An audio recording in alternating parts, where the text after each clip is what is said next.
Hello सभी। परमहंस योगानंद द्वारा एक योगी की आत्मकथा पर हमारी वीडियो श्रृंखला में आपका स्वागत है। हम स्वामी योगानंद की अविश्वसनीय आध्यात्मिक यात्रा का अनुसरण कर रहे हैं।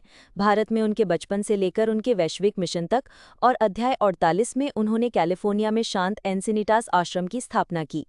अब अध्याय 49 में, जिसका शीर्षक है वर्ष 1940 से 1952, हम अंतिम अध्याय तक पहुंचते हैं, जहां योगानंद अपने जीवन के बाद के वर्षों, अपनी विरासत और क्रिया योग की स्थायी शक्ति पर विचार करते हैं। अध्याय 49 में योगानंद हमें 1940 और 1950 के दशक की शुरुआत में ले जाते हैं। एक ऐसा समय जब पश्चिम में उनका मिशन पूरी तरह से फल फूल रहा था। मुख्य रूप से कैलिफोर्निया में स्थित वे सेल्फ रियलाइजेशन फेलोशिप का नेतृत्व कर रहे हैं, क्रिया योग सिखा रहे हैं और शिष्यों के बढ़ते समुदाय का मार्गदर्शन कर रहे हैं। लॉस एंजलिस में स्थित अन्य एसआरएफ केंद्रों के साथ साथ एंसिनिटास आश्रम ध्यान, आध्यात्मिक अध्ययन और सेवा के केंद्र के रूप में विकसित हो रहा है।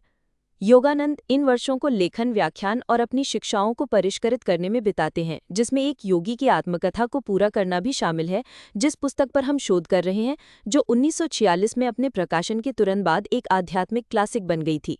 ये अध्याय नए रोमांच के बारे में कम और प्रतिबिंब और विरासत के बारे में अधिक है। योगानंद बताते हैं कि कैसे उनके काम ने हजारों लोगों के जीवन को प्रभावित किया है, जिसमें सभी पृष्ठभूमि के लोग, अमेरिकी, यूरोपीय और भारतीय, आध्यात्मिकता के लिए इसके व्यावहारिक सार्वभौमिक दृष्टिकोण को अपना रहे हैं। वे बाबाजी के पूर्व और पश्चिम को एक करने के सपने की पूर्ति पर विचार करते हैं, देखते हैं कि कैसे योग ने अमेरिका के खुले दिल वाली संस्कृति में जड़ें जमा ली हैं, जैसा कि श्री युक्तेश्वर और लाहिड़ी महाशय ने पहले ही देख लिया था। योगानंद एसआरएफ के विकास पर भी प्रकाश डालते हैं, अपने मठाधीश समुदायों और योग के सिद्धांतों को जीने के लिए समर्पित शिष्यों के साथ। एक मार्मिक क्षण योगानंद का अपने गुरु श्री युक्तेश्वर से निरंतर जुड़ाव है, जिनका आध्यात्मिक मार्गदर्शन उनके निधन के बाद भी निरंतर मौजूद है। योगानंद बताते हैं कि कैसे ध्यान और क्रिया योग उन्हें दिव्य और उनके वंशावली के साथ तालमेल में बैठाते हैं, अपने शिक्षकों के साथ शाश्वत बंधन को मजबूत करते हैं। वे उन अनेक आत्माओं के प्रति भी आभार व्यक्त करते हैं जिनसे वे मिले हैं, आनंदमयी माँ जैसी संत, लूथर बर्बैंक जैसे वैज्ञानिक और महात्मा गांधी जैसे नेता, जिनके जीवन ने उन्हें खुद को प्रेरित किया है। जैसे जैसे अध्याय और योगानंद का जीवन अपने अंत के करीब आता है, वे अपने मिशन पर पूर्णता की भावना के साथ विचार करते हैं। 1952 में 59 वर्ष की आयु में योगानंद लॉस एंजलिस में एक भाषण देने के तुरंत बाद एक भोज के दौरान चल बसे। योगानंद की मृत्यु शांतिपूर्ण तरीके से हुई और बताया जाता है कि उनका शरीर कई सप्ताह तक अखंडित रहा। इस घटना को उनकी आध्यात्मिक उपलब्धि के अंतिम प्रमाण के रूप में देखा जाता है। इस घटना पर अध्याय में विस्तार से चर्चा नहीं की गई है, लेकिन ये उनकी शिक्षाओं की शक्ति और उनके द्वारा छोड़ी गई विरासत को रेखांकित करती है। इस अध्याय के बारे में सबसे दिलचस्प बात यह है कि योगानंद ने अपने जीवन के काम को एक सार्वभौमिक संदेश के साथ कैसे जोड़ा है।